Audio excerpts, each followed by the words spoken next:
जय शिवराय. मी पांडुरंग कदम. आपल्या सर्वांना माहिती आहे, मनोज जरांगे पाटील यांनी सर्व मराठा बांधवांना सांगितलेलं आहे की येत्या 20 जानेवारीला सकाळी 9 वाजता आपण आंतरवाली सराटी या ठिकाणावरून मुंबईच्या दिशेने या ठिकाणी निघणार आहोत. तर महाराष्ट्रातील मी तमाम मराठा बांधवांना विनंती करतो की आपल्या लेकरा बाळाच्या कल्याणासाठी, आपल्या लेकराच्या भविष्यासाठी आपल्या सर्वांना जास्तीत जास्त संख्येनं मुंबईच्या दिशेने 20 तारखेला या ठिकाणी निघायचं आहे.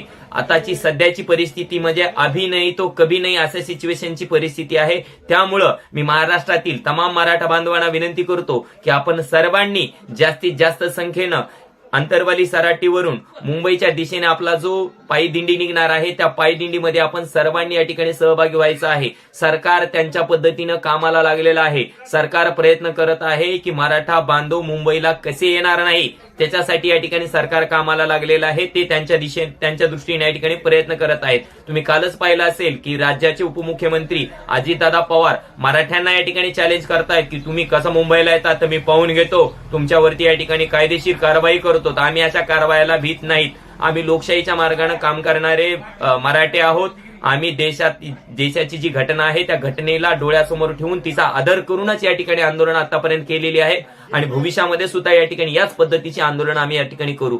परंतु तुम्ही जर या ठिकाणी या राज्याचे उपमुख्यमंत्री असाल आणि मराठा समाजाचे असाल आणि मराठ्यांबद्दल जर असं बोलत असाल तर या ठिकाणी आम्हाला विचार करावासा वाटतो की नेमका आमचे शत्रू कोण आहेत.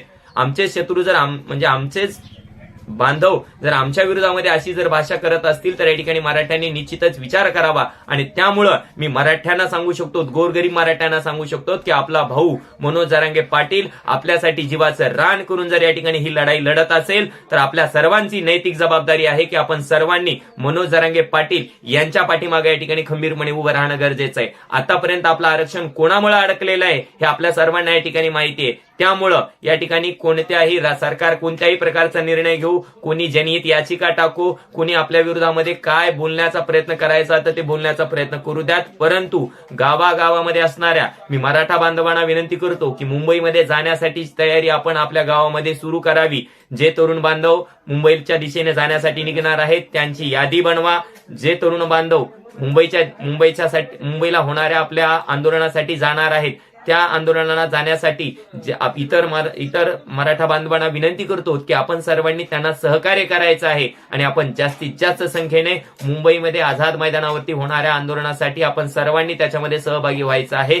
सरकार काहीही निर्णय घेऊ परंतु आपण ठाम राहिलं पाहिजे की आपल्याला 20 जानेवारीला आंतरवाली सराटी या ठिकाणाहून मुंबईच्या दिशेने निघायचं आहे. आपल्या सर्वांची एकजूट अतिशय महत्वाची आहे. त्यामुळे मी पुन्हा एकदा महाराष्ट्रातील तमाम मराठा बांधवांना या ठिकाणी विनंती करतो की मनोज जरांगे पाटील यांनी आपल्याला जी हाक दिलेली आहे त्या हाकेला प्रतिसाद म्हणून आपण सर्वांनी जास्तीत जास्त संख्येने 20 तारखेला सकाळी 9 वाजता आंतरवाली सराटी या ठिकाणावरून मुंबईच्या दिशेने या ठिकाणी निघायचं आहे. आतापर्यंत मनोज जरांगे पाटील यांना आपण मराठा समाजाने जी साथ दिलेली आहे ती साथ आपल्याला जोपर्यंत मराठा समाजाला आरक्षण मिळत नाही तोपर्यंत आपण सर्वांनी मनोज जरांगे पाटील यांच्या पाठीमागे खंबीरपणे उभं राहणं गरजेचं आहे. आणि निश्चितच मनोज जरांगे पाटील यांच्या नेतृत्वाखाली आपण जे आंदोलन उभं केलं आहे त्या आंदोलनाला 100% यश मिळणारच आहे. परंतु आपण सर्वांची साथ, सर्व मराठा बांधवांची साथ या ठिकाणी मनोज जरांगे पाटील यांना शेवटपर्यंत भेटणं गरजेचं आहे. त्यामुळं एवढं सांगू इच्छितो, चलो मुंबई, चलो मुंबई, एक मराठा लाख मराठा. जय जिजाऊ, जय शिवराय.